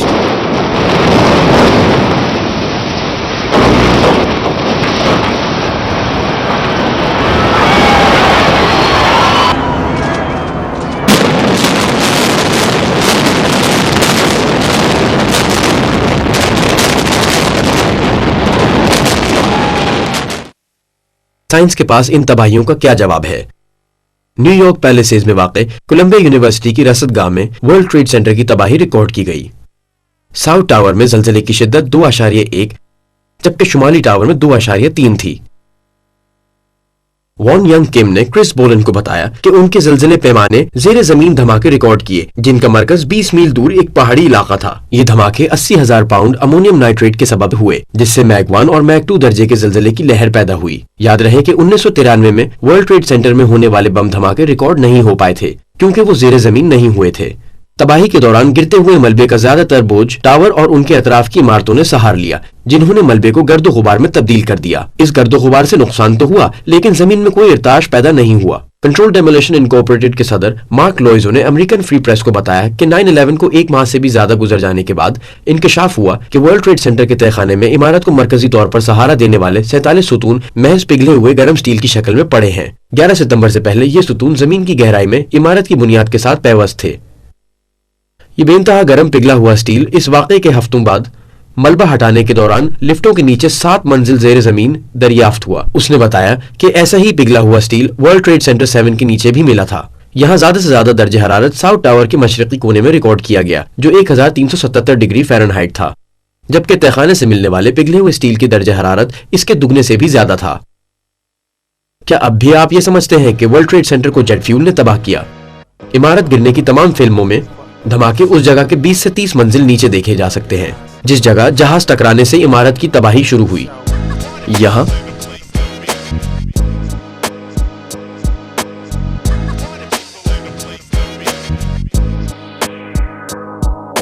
ये देखिए,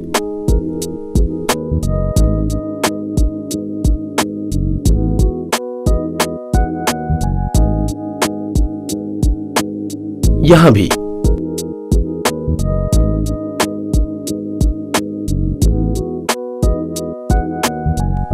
ये देखिए,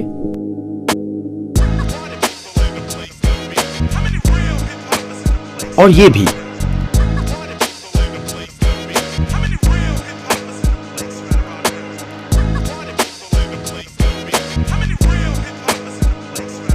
और यहां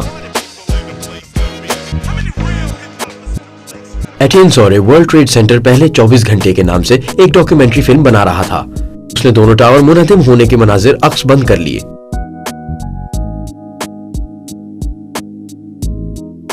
गौर से देखिए, नॉर्थ टावर गिरने का आगाज होने से 12 सेकंड पहले ही कैमरे का स्टैंड लरज उठा है।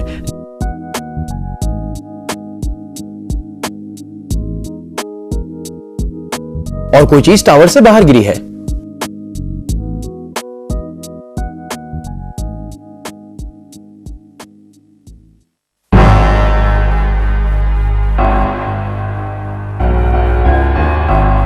हो सकता है आप पूछें कि अगर इमारत के अंदर बम थे तो वो किसी की नजरों में लाए बगैर वहां पहुंचाए कैसे गए। Ben fountain world Trade centre में काम करने वाला एक फाइनेंशियल एनालिस्ट है। इसने पीपल मैगजीन को बताया कि 9/11 से चंद हफ्ते कबल ट्विन टावर्स और बिल्डिंग नंबर 7 के मुख्तलिफ हिस्सों में कुछ गैर एलानी और गैर मामूली नौयत की मशक़ें की जा रही थी और इन हिस्सों को सिक्योरिटी के नाम पर खाली करा लिया जाता था। डायरिया कोर नॉर्थ टावर का एक मुहाफिज है। उसने न्यूज डे को बताया कि हिफाजती गार्ड 2 हफ्तों तक 12 घंटे की शिफ्ट पर होते थे, लेकिन जुमेरात 6 सितंबर को बम की बू लेने वाले कुत्तों को कहीं और मुंतकिल कर दिया गया। इन सब इक़दामात का इख्तियार किसके पास था? सदर बुश के भाई मार्विन बुश 1993 के माली साल से 2000 तक सिक्योरकॉम के बोर्ड ऑफ डायरेक्टर में शामिल थे। सिक्योरकॉम, जो अब स्ट्रेटेजिक कहलाती है, ये एक इलेक्ट्रॉनिक सिक्योरिटी कंपनी है जिसे कुवैत अमेरिकन कॉरपोरेशन की सरपरस्ती हासिल है। ये कंपनी यूनाइटेड एयरलाइंस के लिए सिक्योरिटी फराहम करती है। डैलस एयरपोर्ट और 1990 की दिहाई के आगाज से लेकर 11 सितंबर के दिन तक वर्ल्ड ट्रेड सेंटर की सिक्योरिटी सर्विसेज भी यही कंपनी फराहम करती रही थी। Marvin Bush HCC insurance holding का भी डायरेक्टर रह चुका है, जिसने 11 सितंबर को वर्ल्ड ट्रेड सेंटर के कुछ हिस्सों की इंश्योरेंस की थी। इस सिलसिले में इस कंपनी से मजीद मालूमात मिलने की तवक्को थी, लेकिन नहीं मिली। वर्ल्ड ट्रेड सेंटर के मलबे की तहकीक मामले की तह तक पहुंचा सकती थी, मगर बदकिस्मती से मेयर जूलियानी ने इसके मलबे को माहिरीन की किसी तहकीक से पहले ही उठाकर समंदर पार रिसाइकलिंग यार्ड में भिजवा दिया। हत्ता कि फीमा को भी ग्राउंड जीरो में जाने की इजाजत नहीं थी। उन्होंने जाए वारदात को बंद कर दिया और तमाम सबूत मिटा दिए। अंदाजा करें कि किन लोगों को इस इलाके में जाने की इजाजत थी। कंट्रोल डेमोलिशन को, जो 1995 में ओक्लाहोमा बॉम्बिंग्स के बाद मलबा हटाने पर मामूर थे।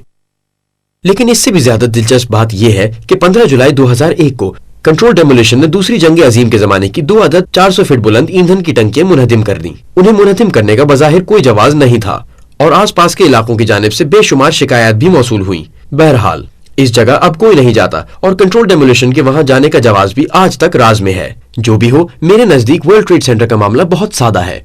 वर्ल्ड ट्रेड सेंटर को बाकायदा मंसूबा बंदी करके गिराया गया है।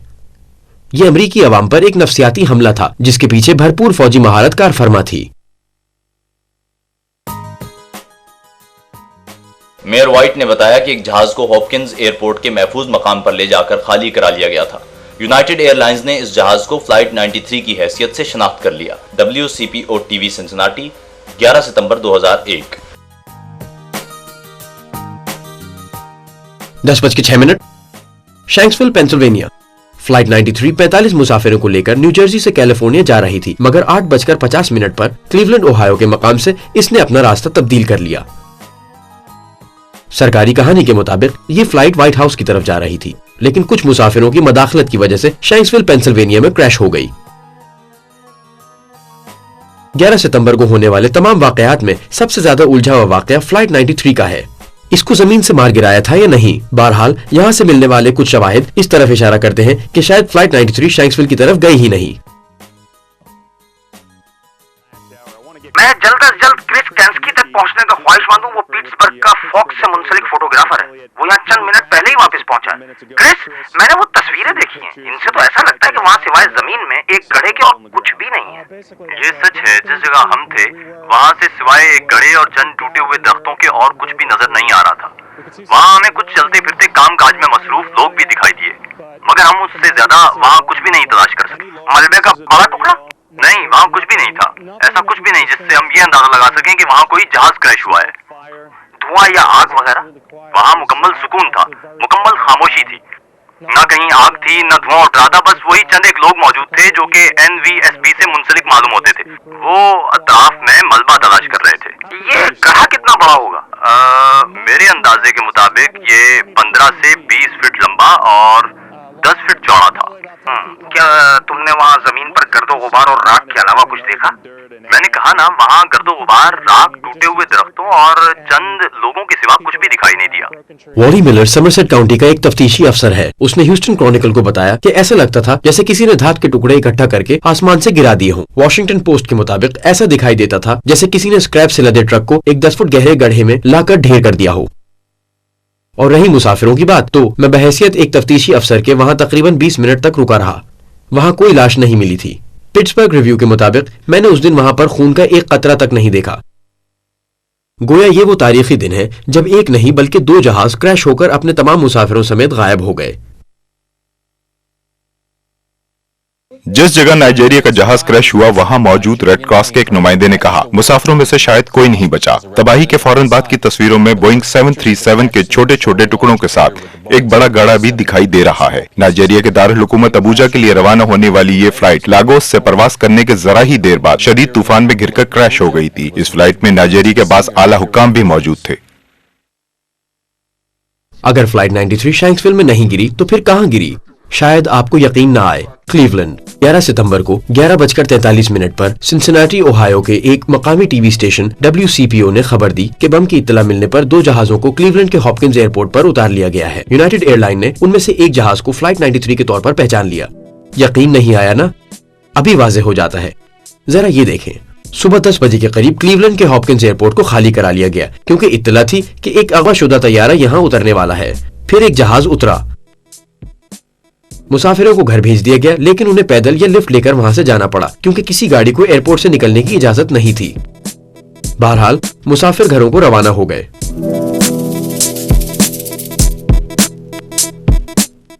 एसोसिएटेड प्रेस और ओहायो के मकामी अखबारात के मुताबिक तकरीबन 10:45 पर एक जहाज ने लैंड किया था, लेकिन डेल्टा एयरलाइन ने तस्दीक की कि उनका जहाज डेल्टा 1989 10:10 पर क्लीवलैंड एयरपोर्ट पर उतरा था। बस साबित हुआ कि फ्लाइट 93 करीबन 10:45 पर क्लीवलैंड उतरी थी। हुक्काम डेल्टा 1989 की तकरीबन घंटों तक तलाशी लेते रहे और मुसाफिरों से फर्दाफर्द तफ्तीश की गई। जहाज के डीलर के मुताबिक 12:30 बजे के करीब जहाज खाली हुआ, लेकिन एक्रन बीकन के मुताबिक एक जहाज 11:15 तक खाली हो चुका था। तो इसका मतलब ये हुआ कि दरअसल वो फ्लाइट 93 थी। मेयर व्हाइट का कहना है कि जहाज में 200 मुसाफिर थे, लेकिन डेल्टा 1989 के एक मुसाफिर ने ये तादाद 60 के लगभग बताई, यानी 11:15 तक कमोबेश 200 मुसाफिर फ्लाइट 93 से निकल चुके थे। डेल्टा 1989 की एक खातून मुसाफिर ने बताया कि उसे FAA के हेडक्वार्टर ले जाया गया, जबकि कुछ दूसरे मुसाफिरों के मुताबिक उन्हें नासा के ग्लेन रिसर्च सेंटर ले जाया गया, जो एयरपोर्ट के मगरबी जानिब वाक़ है और उसे पहले से ही खाली करवा लिया गया था। मुख्तसर ये कि डेल्टा 1989 ने सुबह 10:10 पर लैंड किया और तकरीबन 2.5 घंटे बाद 12:30 बजे मुसाफिरों को बाहर निकाला गया, जिनमें से 69 को FAA के हेडक्वार्टर ले जाया गया। फ्लाइट 93 ने 10:45 पर लैंड किया और सिर्फ आधे घंटे में उसे खाली करवा लिया गया। करीबन 200 मुसाफिरों को नासा रिसर्च सेंटर ले जाया गया, जो इस मकसद के लिए पहले से खाली करवा लिया गया था। क्या वजह थी कि 69 मुसाफिरों को उतारने में 140 मिनट लगे, जबकि 200 मुसाफिरों को महज आधे घंटे में उतार लिया गया।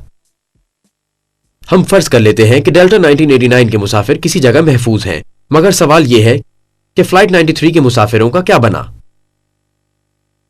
कोई कहता है कि चारों फ्लाइट्स के मुसाफिरों की कुल तादाद 198 है और कोई 243 बताता है, हालांकि मुसाफिरों की तादाद इससे कहीं ज्यादा बनती है।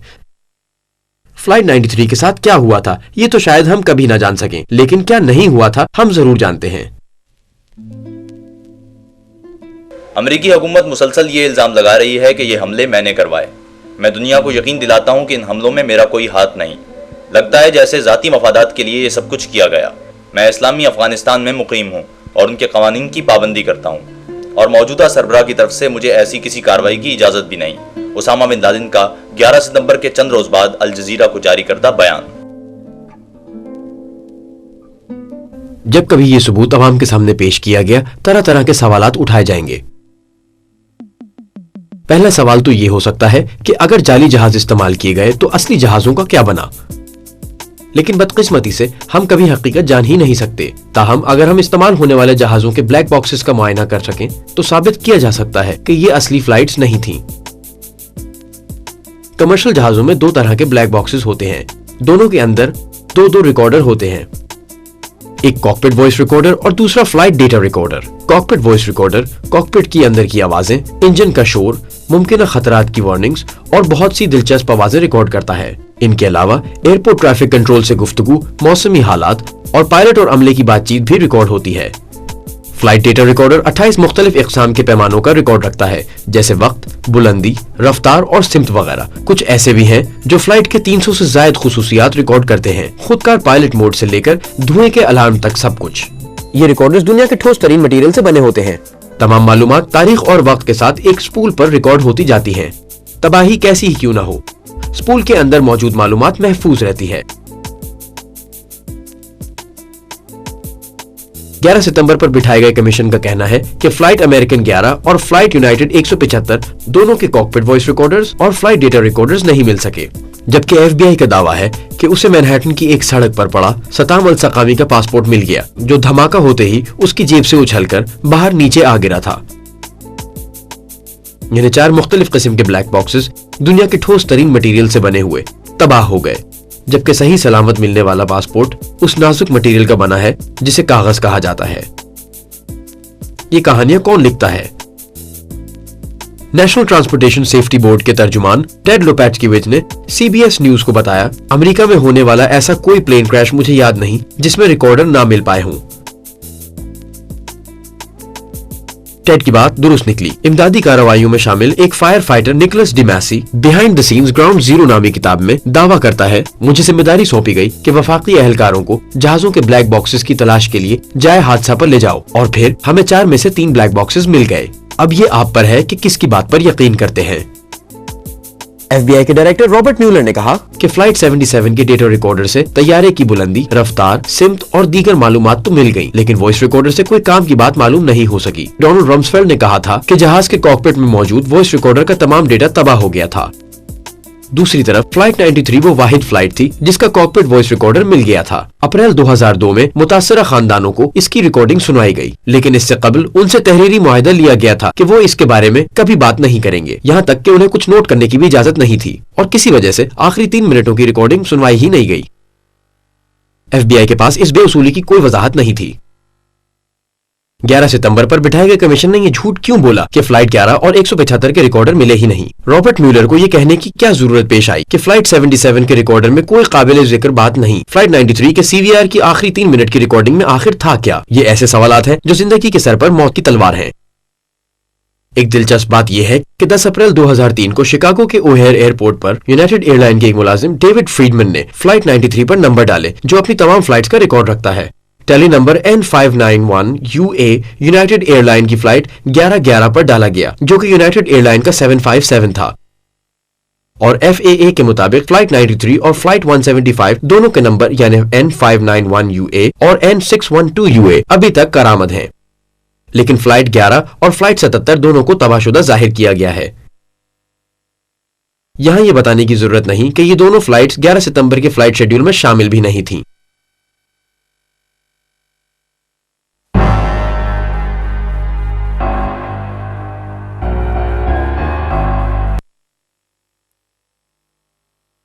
मोबाइल फोन कॉल्स का क्या मामला है? तमाम फोन कॉल्स कुछ नामानूस और अजीब सी हैं। अक्सर तो सिर्फ चंद जुमलों पर मुश्तमिल है और फोन करने वाले ज्यादातर लोग बाद में कॉल करने का कहकर फोन बंद कर देते हैं। फ्लाइट अटेंडेंट बेटी ओंग ने मुबैना तौर पर फ्लाइट 11 से एक कॉल की। 11 सितंबर पर बिठाई गई कमीशन के मुताबिक अगरचे गुफ्तगू 23 मिनट तक जारी रही, लेकिन रिकॉर्ड सिर्फ 4.5 मिनट ही की हो सकी। तुम्हारा नाम क्या है? मेरा नाम बेटी ओंग है। मैं फ्लाइट 11 में नंबर 3 हूँ। ओके, और कॉकपिट से फोन का जवाब नहीं दिया जा रहा, और बिजनेस क्लास में किसी एक आदमी की छुरा घोंप दिया है। हम बिजनेस क्लास को आजाद नहीं करा सकते। एक शख्स के पास डंडा है। ओके, मैं मरने वाले के पास मौजूद हूँ। मारा गया है, कुछ पता नहीं चल रहा किसने किसको मारा है, और हम बिजनेस क्लास में सीधे खड़े भी नहीं हो सकते। सांस लेना भी मुहाल है। अभी अभी हमारे नंबर 1 को भी छुरा घोंप दिया गया है। और इसके अलावा वो क्या हम और हमारा नंबर 5, हमारे फर्स्ट क्लास के मुसाफिर, किचन फ्लाइट अटेंडेंट और पर्सर भी मारे जा चुके हैं। और हम कॉकपिट के अंदर नहीं जा सकते क्योंकि दरवाजा नहीं खुल रहा है। फ्लाइट अटेंडेंट बेटी ओंग की बातचीत और लबो लहजे से नहीं लगता कि इस औरत ने अभी अभी एक अगवा-शुदा जहाज के अंदर 3 अफराद को कत्ल होते देखा है, और ये भी काबिल गौर बात है कि पस मंजर में चीखो पुकार की आवाजें भी नहीं आ रही। फ्लाइट अटेंडेंट मैडलिन स्वीनी ने मुबैना तौर पर अपने ग्राउंड मैनेजर माइकल वुडवर्ड से 25 मिनट तक बात की। उसने बताया कि 4 हाईजैकर्स हैं, जबकि FBI का कहना है कि वो 5 थे। وہ کہتی ہے کہ ہائی جیکرز 9ویں اور 10ویں قطار میں بیٹھے تھے جبکہ FAA کے مطابق وہ سب 8ویں قطار میں تھے. گفتگو ختم ہونے سے ذرا پہلے اس نے چیخ کر کہا سامنے بلڈنگز ہیں, نیچے پانی, او میرے خدا. قابل غور بات یہ ہے کہ 12 سال سے مینہٹن پر پرواز کرنے والی میڈلن اتنے بے معنی لفظ کیوں بول رہی ہے؟ صاف صاف کیوں نہیں کہتی کہ سامنے مینہٹن ہے؟ مارک بنگھم کے نام سے شناخت کرانے والے ایک شخص نے جو اپنی سالی سے ملنے جا رہا تھا اپنی ماں ایلس کو کال کی. وہ کہتا ہے امی میں مارک بنگھم بول رہا ہوں, ذرا یاد کر کے بتائیے آپ نے کبھی اپنی ماں کو فون پر اپنا پورا نام بتایا ہے؟ وہ بات جاری رکھتا ہے میں یہ کہنا چاہتا ہوں کہ میں آپ سے بہت محبت کرتا ہوں. میں اس وقت نیو یارک سے سان فرانسسکو جانے والی فلائٹ پر ہوں. یہاں 3 آدمی ہیں جنہوں نے جہاز پر قبضہ کر لیا ہے اور وہ کہتے ہیں کہ ان کے پاس بم ہے. میں ایئر فون سے بات کر رہا ہوں. اور پھر آپ یقین کر رہی ہیں نا یا نہیں؟ ماں ہاں مارک مجھے یقین ہے. کون لوگ ہیں یہ؟ اچانک ایک مرد کی دھیمی سی آواز سے اس کی بات درمیان میں کٹ گئی. انداز سے لگتا تھا کہ وہ انگریزی بول رہا ہے. کوئی 30 سیکنڈ کی سرگوشیوں کے بعد کالر نے دہرایا میں ایئر فون سے بات کر رہا ہوں. اس کی ماں نے پھر پوچھا یہ کون لوگ ہیں؟ ایک اور وقفے کے بعد پھر بولا امی آپ یقین کر رہی ہیں نا یا نہیں؟ پھر ایک اور وقفہ اور لائن کٹ گئی. آج تک سوائے بیٹی اونگ کے کال کے کوئی اور فون کال منظر عام پر نہیں لائی گئی. لیکن سچ تو یہ ہے کہ ان کالز کی کوئی اہمیت نہیں کیونکہ این ممکن ہے یہ تمام کال سرے سے کی ہی نہ گئی ہوں. ویب سائٹ physics911.net سے تعلق رکھنے والے کی ڈیوڈنی نے اپنے طور پر کچھ ریسرچ کی. پروجیکٹ اکیلی نامیز ایک تجربے میں اس نے کئی سیل فون لیے اور سیسنا 172 جہاز میں 8000 فٹ تک پرواز کرتے ہوئے یہ جانچنے کی کوشش کی کہ جہاز کی بلندی بڑھنے سے کال ملنے کے امکانات میں کتنا فرق پڑتا ہے. 4000 فٹ کی بلندی پر 10 میں سے 4 کالز مل جاتی ہیں. 8000 فٹ کی بلندی پر 10 میں سے 1 کال مل جاتی ہے.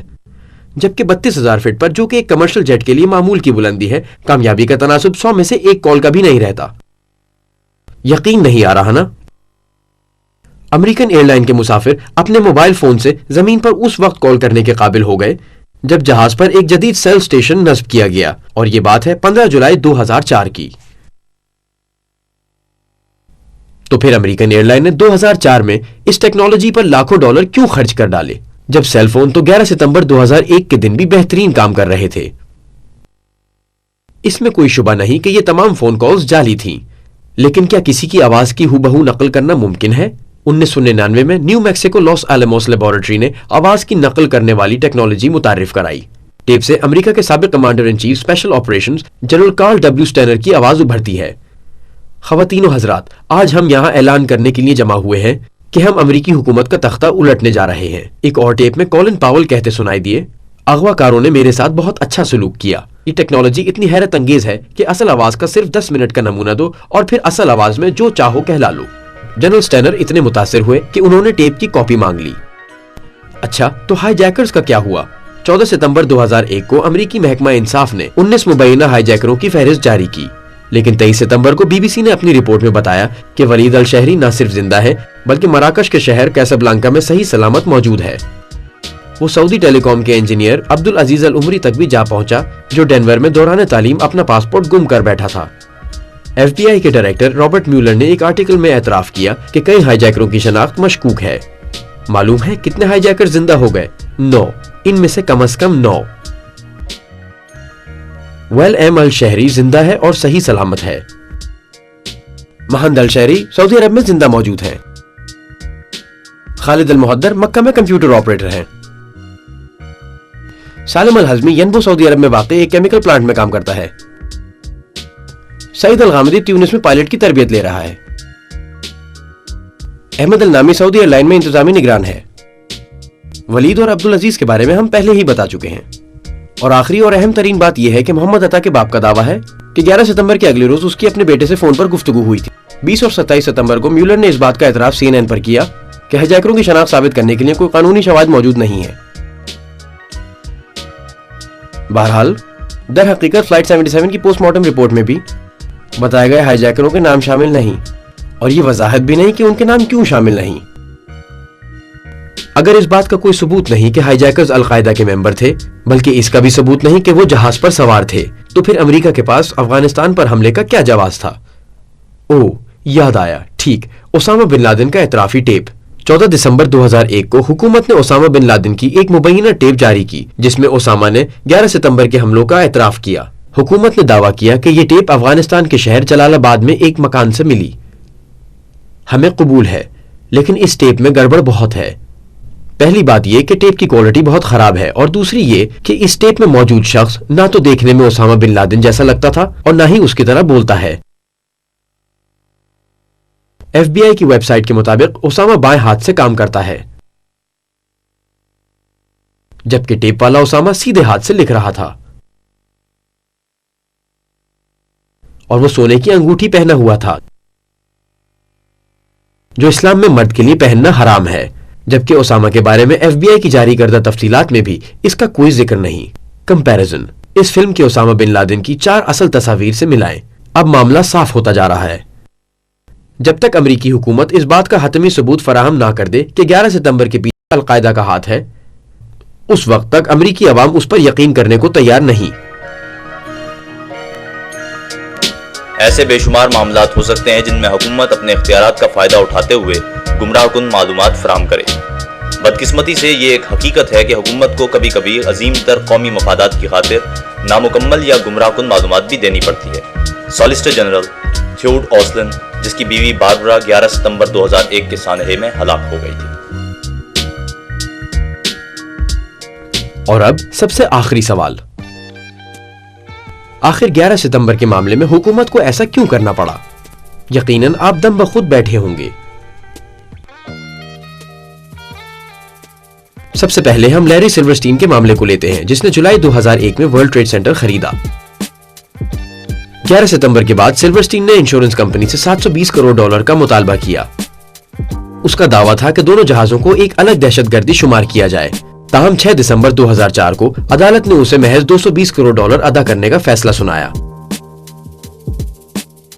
इसके बाद बात आती है यूनाइटेड एयरलाइंस, अमेरिकन एयरलाइंस और बोइंग के हसस पर खेले गए सट्टे की। सैन फ्रांसिस्को क्रॉनिकल के मुताबिक $25 लाख से भी ज्यादा रकम का अभी तक कोई दावेदार नहीं आया। और उधर 11 सितंबर में रॉयटर्स की रिपोर्ट के मुताबिक एक जर्मन कंप्यूटर कंपनी कॉनवार ने वर्ल्ड ट्रेड सेंटर के मलबे से बरामद होने वाली 400 हार्ड ड्राइव से मुख्तलिफ कंपनियों और अकाउंट्स को उनका डेटा बहाल करने का काम सरअंजाम दिया। कॉनवार ने उन 32 कंप्यूटर से मालूमात भी रिकवर की जो 11 सितंबर के दिन होने वाली खुफिया ट्रेडिंग में इस्तेमाल हुए थे। कॉनवार के एक माहिर रिचर्ड वैगनर का कहना है, कुछ लोग जहाजों के टकराने से पहले ही $100 मिलियन से ज्यादा की रकम मुंतकिल कर चुके थे, यानी उन्हें जहाजों के टकराने का वक्त भी पहले से मालूम था। उन्हें खुशफहमी थी कि कंप्यूटरों के तबाह हो जाने के बाद उनका रिकॉर्ड तक कोई नहीं पहुंच सकेगा। जांच पड़ताल के बाद कॉनवार ने रिपोर्ट FBI के हवाले कर दी। हालांकि FBI कानूनी तौर पर मामले की तहकीकात करने पर पाबंद थी, लेकिन आज तक उसने कुछ नहीं किया।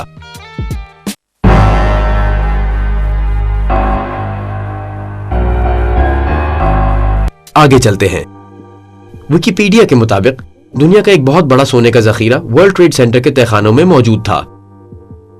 1993 में इसकी कीमत का अंदाजा $1 अरब था और कहा जाता है कि यह सोना कुवैत की मिल्कियत है। जब वर्ल्ड ट्रेड सेंटर तबाह हुआ, उस वक्त उस सोने की मिकदार और मालियत 1993 से कहीं ज्यादा बढ़ चुकी थी। सोने की पूरी मिकदार 2001 के आखिर में मुकम्मल तौर पर बरामद कर ली गई। 1 नवंबर 2001 को टाइम्स ऑनलाइन की रिपोर्ट के मुताबिक वर्ल्ड ट्रेड सेंटर के मलबे से सोने की भारी मिकदार बरामद हुई। मेयर रूडोल्फ जूलियानी ने ऐलान किया कि ग्राउंड जीरो से $230 मिलियन से जायद रकम बरामद हुई है, जबकि कॉमेक्स मेटल्स ट्रेडिंग वहां bank of Nova Scotia, Chase Manhattan, bank of New York, Hong Kong और शंघाई के बैंकों के लिए सोने की ईंटें जखीरा कर रही थी, जिसकी मालियत $950 मिलियन बताई जाती है। ये तो सिर्फ एक कंपनी थी। ये भी कहा जा रहा था कि कोई $160 मिलियन का सोना वर्ल्ड ट्रेड सेंटर में मौजूद था। तो आखिर ये सोना कहां गया? वो सोना याद है जो नवंबर 2001 में मिला था। रॉयटर्स की रिपोर्ट के मुताबिक वर्ल्ड ट्रेड सेंटर 5 के तहखाने की डिलीवरी टनल में मौजूद एक ट्रॉलर और कई कारों से सोना बरामद हुआ था, जबकि लाश एक भी नहीं थी। और जब इमदादी कारकुन सोने के करीब पहुंचे तो हुकाम ने सब पर ग्राउंड जीरो के करीब आने पर पाबंदी लगा दी। जल्द ही FBI और सीक्रेट सर्विस के एजेंट्स वहां पहुंच गए। एक इमदादी कारकुन जिसे सुरंग से बाहर रहने का हुक्म दिया गया था, उसने रिपोर्टर्स को बताया, अगर मैं नीचे जाने की कोशिश करता तो वो मुझे जिंदा नहीं छोड़ते। भारी मशीनों के ऑपरेटर्स और दूसरे इमदादी कारकुन 100 से ज्यादा मुसल्लह ऑफिसर्स की निगरानी में काम कर रहे थे। सच्ची बात तो यह है कि वर्ल्ड ट्रेड सेंटर 4 का सोना वर्ल्ड ट्रेड सेंटर 5 के तहखाने में एक डिलीवरी ट्रक से मिला, जिसके पास हिफाजती दस्ते की खाली कारें खड़ी थी। साफ जाहिर है कि वो साउथ टावर से सोना ले जा रहे थे। सवाल ये है कि उन्हें अपने खजाने समेत भागने की क्यों कर सूझी, जबकि उस वक्त तो टावर के अंदर मौजूद फायर फाइटर्स को भी इमारत के जमी बोस हो जाने की तवक्को न थी। 167 बिलियन डॉलर के सोने में से सिर्फ 200 मिलियन डॉलर का सोना बरामद हुआ, और ये तो सिर्फ रकम थी। 9/11 का सानहा सदर बुश के लिए मनमानियां करने का इजाजतनामा बन गया है। अब वो जो चाहे कह जाते हैं और जो करना चाहे कर गुजरते हैं। हुब्बुल वतनी एक्ट, डिपार्टमेंट बराए तहफ़्फ़ुज़ वतन, अफगानिस्तान, इराक।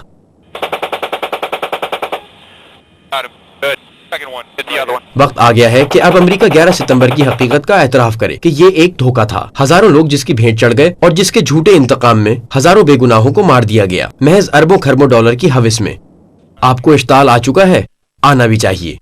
11 सितंबर की सच्चाई बेनकाब करने के लिए उठाए जाने वाले हर कदम को हुकूमत और मीडिया दोनों ने डरा धमकाकर और दहशत ज़दा करके रोकने की भरपूर कोशिश की, ताकि कोई शख्स सरकारी कहानी पर सवाल उठाने की भी जुर्रत न करे।